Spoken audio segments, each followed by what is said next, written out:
In the 60s of the last century, residents of American megacities repeatedly appealed to the city administration with complaints about strange phenomena occurring in the sky.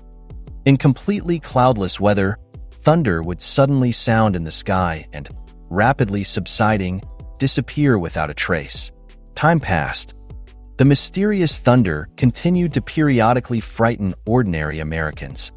Finally, on July 10, 1967, after sporadic complaints turned into mass discontent, the U.S. Air Force made an official statement saying that the strange thunder appeared as a result of flights of the Lockheed SR-71 supersonic strategic reconnaissance aircraft.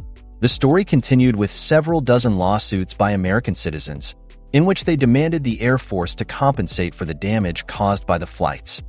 The amount that the military had to pay according to the court decision amounted to $35,000. However, in the 30-year history of the fastest and one of the most expensive in operation military aircraft, SR-71 is a small drop in the sea of victories and defeats. The first flight of the Blackbird, or Blackbird, as the U.S. military nicknamed the SR-71 for its appearance, took place on December 22, 1964. The new supersonic reconnaissance aircraft was intended for use by the U.S. Air Force, which at that time had no worthy rival to the new generation A-12 supersonic reconnaissance aircraft in service with the CIA. At that time, the A-12 was the fastest aircraft in the world, about 3,300 kilometers/h, and had one of the highest ceilings of maximum altitude, 28.5 kilometri. Initially, the CIA planned to use the A-12 for reconnaissance over the territory of the Soviet Union and Cuba. However, plans had to be changed due to the event that occurred on May 1, 1960, when the predecessor of the Titan Goose, as the A-12 was called, U-2 was shot down by a Soviet anti-aircraft missile system. The CIA decided not to risk expensive airplanes and use satellites for reconnaissance in the USSR and Cuba, and sent the A-12 to Japan and North Vietnam. The chief designer of the A-12, Clarence Kelly Johnson, felt that this distribution of reconnaissance forces was unfair and, beginning in 1958, he began to negotiate closely with the Air Force High Command on the development of a more advanced military aircraft that could combine the functions of a reconnaissance and bomber. 4 years later, the U.S. Air Force finally evaluated the possible advantages it could gain from having the A-12 or a possible prototype in service and gave its approval. By then, Johnson and his crew had been working on two new models, the R-12 and RS-12, for over a year. A few months later, the mock-ups were ready and Johnson presented them to Air Force Command. General Lee May, who arrived at the presentation, was extremely dissatisfied. He said that the RS-12, no more than a repetition of the bomber designed at the time of North American aviation, XB-70 Valkyrie, a modification of the RS-70. Perhaps the reason for this statement were, first, the combat purpose of both aircraft, reconnaissance bombers, secondly, the ability to refuel in the air and the other model, and thirdly, the maximum speed, both of them 3 times the speed of sound. In all other respects, neither in size, shape, nor technical characteristics, the airplanes are completely dissimilar. Johnson was unable to change General May's mind. Moreover, the dispute became so serious that U.S. Secretary of Defense Robert McNamara had to intervene. Without taking sides, he simply ordered to stop the development of both aircraft. If Johnson had been replaced by someone else, then perhaps the projects would have remained just projects. However, about him quite rightly once said Hal Hibbard, Johnson's supervisor and head of the project to create the first aircraft, Stealth F-117. That damn Swede literally sees the air. Perhaps now Johnson saw the air better than before and therefore decided to use his last chance. He simply changed the RS acronym from Reconnaissance Strike to Reconnaissance Strategic. Thus, having changed the combat purpose of his airplane, no one could accuse him of duplicating the Valkyrie, and he continued the development of the RS-12. He simply changed the RS acronym from Reconnaissance Strike to Reconnaissance Strategic. Thus, having changed the combat purpose of his airplane, no one could accuse him of duplicating the Valkyrie, and he continued the development of the RS-12. An SR-71 model RS-12 turned into SR-71 by accident. In his speech in July 1964, U.S. President Lyndon Johnson, speaking of the RS-12 airplane, mixed up the letters and pronounced SR-12.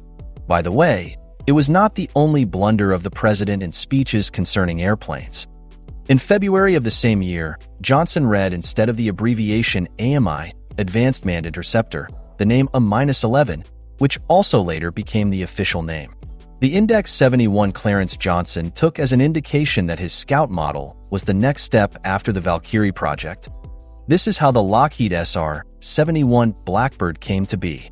The most important difference and unrivaled to-date advantage is the supersonic speed of the SR-71, 3,529 km per hour. This figure is 3 times the speed of sound in air. The A-12 and YF-12 were losing to the Blackbird by more than 200 km per hour. In this respect, Johnson's airplanes made a revolution.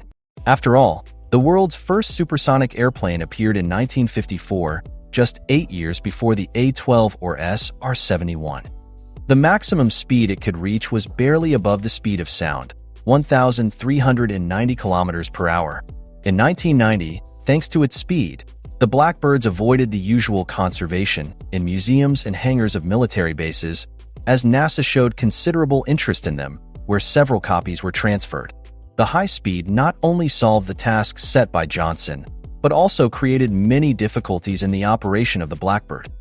At a speed of Mach 3, Mach number equals 1 speed of sound, 1,390 km per hour, friction against the air was so great that the titanium skin of the aircraft heated up to 300 degrees Celsius. However, Johnson solved this problem as well. Minimal cooling was provided by the black paint of the hull, made on a ferrite base. Ferrite is iron or an iron alloy. It had a dual function. Firstly, it dissipated the heat coming to the surface of the airplane, and secondly, it reduced the radar visibility of the airplane. In order to reduce the visibility of ferrite paint, was very often used in military aviation. The main conditioner in the SR-71 design was special JP-7 fuel, which was developed for the U.S. supersonic aviation.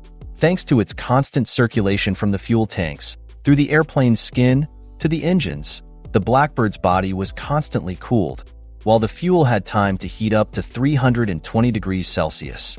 However, the technical advantages of the JP-7 were little justified by its consumption. At cruising speed, the 2 engines of the Pratt & Whitney J58 Scout consumed about 600 kilograms per minute.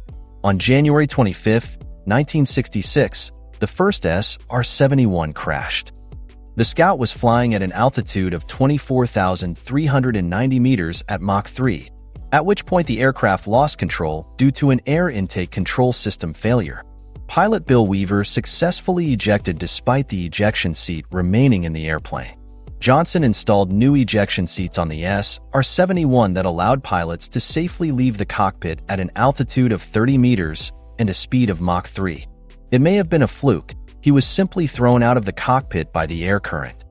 Weaver's partner Jim Sauer also managed to eject, but he did not survive. Bill Weaver did most of the testing of the Blackbird.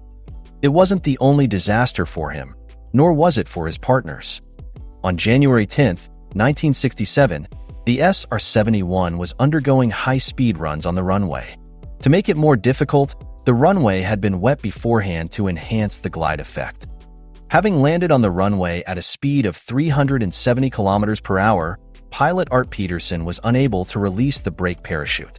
It should be noted that the SR-71 has a runway departure speed of 400 km per hour.